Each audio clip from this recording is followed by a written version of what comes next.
It is November and it is getting chilly out there, so let's get ready for winter. I've compiled a list of 10 books that will absolutely get you ready for the winter season. Spanning across all of the genres, these books will get you through blizzards, through cold, sleet, hail, you name it. So grab your favorite hot drink, grab a blanket, because winter is coming. Now, as always, I will be linking all of the books I talk about down below in the description section, so you can do your own research. Let's start off with something funny. Imagine it is the night before Christmas. All is quiet and the house is ready. Stockings are up there in the fireplace, everything is decorated, but where is Santa? The old jolly man dressed in reds and whites seems to be missing. Susan Stohellet is on the case. She has a limited time to save Christmas and find out what happened to Santa Claus. In the meantime, however, her grandfather is going to take on the role of the jolly good fat man dressed in reds and white. But the thing with Susan's grandfather is that he's death himself. This is the premises of the fourth Discworld novel by Terry Pratchett called Hogfather. Now, as many of the Discworld novels, this novel is a standalone, so you can read it even if you haven't read any of the other novels. Now, if you have read some of his other novels, then you will know that Death is an absolutely hilarious character. Imagine the Grim Reaper dressed up in his Santa outfit and going along all of the houses to bring the children joy and presents. Exactly. Hogfather is both a parody on Christmas stories, as it is a very warming Christmas story itself. It is ridiculously funny and it is a treat to read. So to kick off our winter survival list today is Hogfather by Terry Pratchett. For our next recommendation today, we go to the snow-covered steppes of the Russian wilderness in The Bear and The Nightingale by Katherine Arden. The Bear and the Nightingale is the first book in the Winter Nights trilogy and it tells the story of a young girl, Vasha. Now, Vasha lives somewhere very remote in Russia and it is the kind of village where folklore and superstition and old gods and spirits and demons are still very much alive. Vasha's favorite tale is the tale of Frost, a blue-eyed winter demon who claims the soul of the unwary. Luckily, through old beliefs and rituals, this village is safe from Frost because the people have the spirits on their side. But then Vasha's father, who is a widower, gets remarried and her stepmother comes in from the big city. And with her comes religion and the condemnation of the old ways. Being a very religious, very strict woman, Vasha's stepmother forbids any of the old faith. You already know where this story is heading. The village is now defenseless against the old demons. It is now up to Vasha to tap into an old and very dangerous gift that she has long concealed and become the witch to save the village. The Bear and the Nightingale has some excellent storytelling. It taps into those old stories, those old dark fairy tales and mixes them with Russian folklore. With The Bear and the Nightingale, Katherine Arden has created a very evocative narrative. It is layered, it is all about family, it is all about the old and the new, and it has some excellent deep winter magic. So if you're looking for a fantasy page turner to shelter with inside while it is absolutely pouring outside, then this is absolutely the book for you. You can more or less pick it up as a standalone, although I do recommend reading the whole trilogy if you can. The Bear and the Nightingale by Katherine Arden. Then let's dive into some literary fiction with Beartown by Fredrik Backman. You might know the Swedish author Fredrik Backman from books like A Man Called Ivey or Anxious People. Well, this time he takes us to Beartown. Beartown, or Björnstad in Swedish as it was originally released, is again the first in a trilogy, but it can be read as a standalone. It is the story of a small village near Beartown Lake, which has an ice rink. And this year, their ice hockey team might very well have a chance of winning the semi-finals and go on to the finals.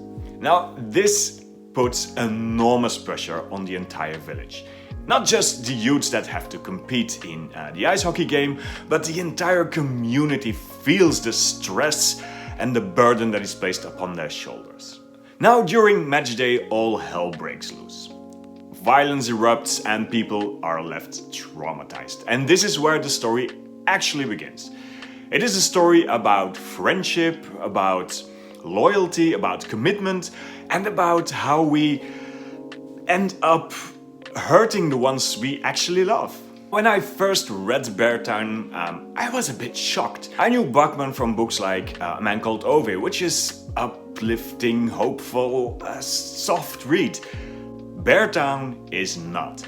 It is rough, it is harsh, it will tear you apart, and it is absolutely powerful.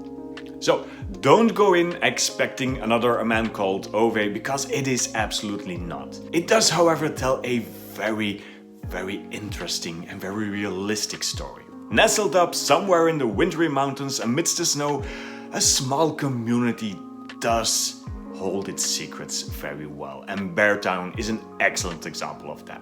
So if you want something else, if you want something that will absolutely shake you in your wintry boots, then Beartown by Fredrik Backman is our next recommendation. Now let's turn the realism back a notch with The Snow Child by Eowyn Ivey. It is 1920s and Jack and Mabel are recent arrivals and new homesteaders. This is Alaska and it is an absolutely brutal place to start a homestead in. Jack and Mabel, who are childless, start to drift apart. He is utterly breaking from all of the work on the farm and she is very much devastated by despair and loneliness.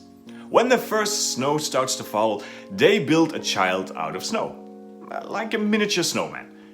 But the next morning they find that their snowman has magically disappeared and the young girl walks out of the woods.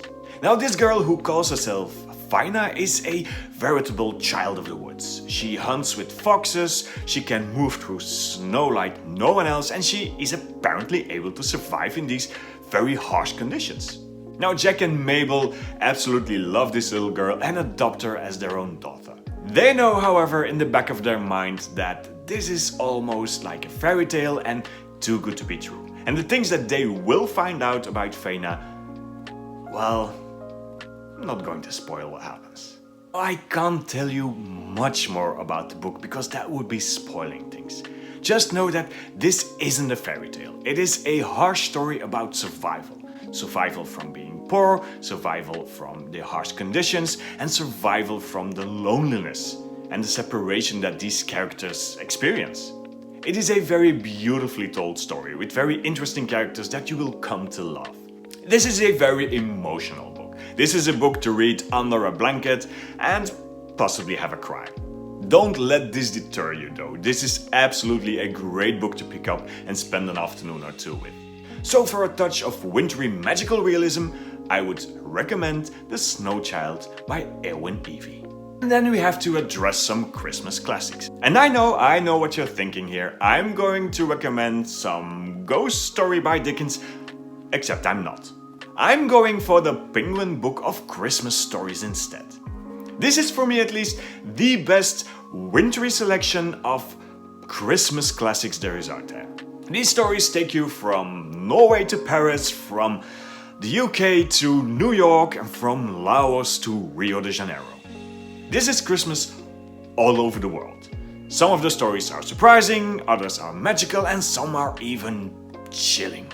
In one story you are exploring a magical Scandinavian forest in winter, while in another one you're dealing with unwanted guests for Christmas, while there are trolls and other strange beings in the next story. From Russian literature to American classics to you name it, this book has it all. If you want your Christmas shopping done early or you are still making up some list for your own, put this one on there, because this is an absolute treat for any lover of modern classics as well as Christmas and winter stories. So the Penguin Book of Christmas Stories from Hans Christian Andersen to Angela Carter is absolutely a must-have under your Christmas tree. Now enough of the Christmas already, it is only November yet, so let's do some non-wintry fiction. Let's go with The Northern Wilderness by Ray Mears.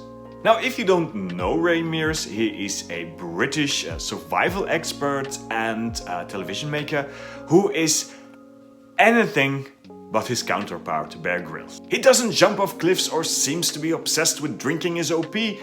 No, this man is much more moderate and much more intelligent. Mears is a very calm and gentle man who has an incredible knowledge of indigenous plants, survival techniques, and the actual history of survivalism. He has written many books, and in the Northern Wilderness he takes us to the boreal forest. He takes us through it on foot, on snowshoe, by canoe, and while he does it he introduces you to the landscape, the animals, the plants, and the actual history of the place. He explores the rich tapestry of techniques and survival stories of the native Canadians and the Inuit, and also looks back into history at those great Arctic and Antarctic expeditions. This is not just a survival technique book, this is a book about history, about geography.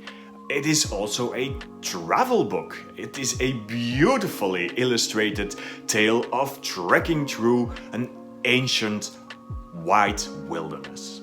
I absolutely love Ray's television programs, I absolutely adore his books, and the Northern Wilderness is no exception. So imagine yourself trekking through the Canadian Rockies from the safety and warmth of your armchair. The Northern Wilderness by Mears as our first non-fiction recommendation for today. Now, we often see winter as a dark, gloomy and sad time, but it doesn't have to be. In our next non-fiction recommendation, we discover all about the beauty of winter. This is Wintering, the Power of Rest and Retreat in Difficult Times by Katherine May. Now, this is a bit of a strange book. It is part memoir, part self-help book.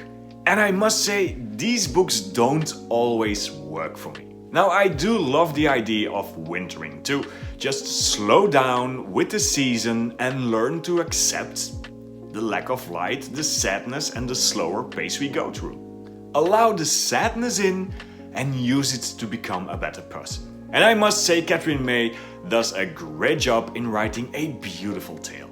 At the end of each chapter we get some tips and tricks to how to incorporate the concept of wintering into our own lives.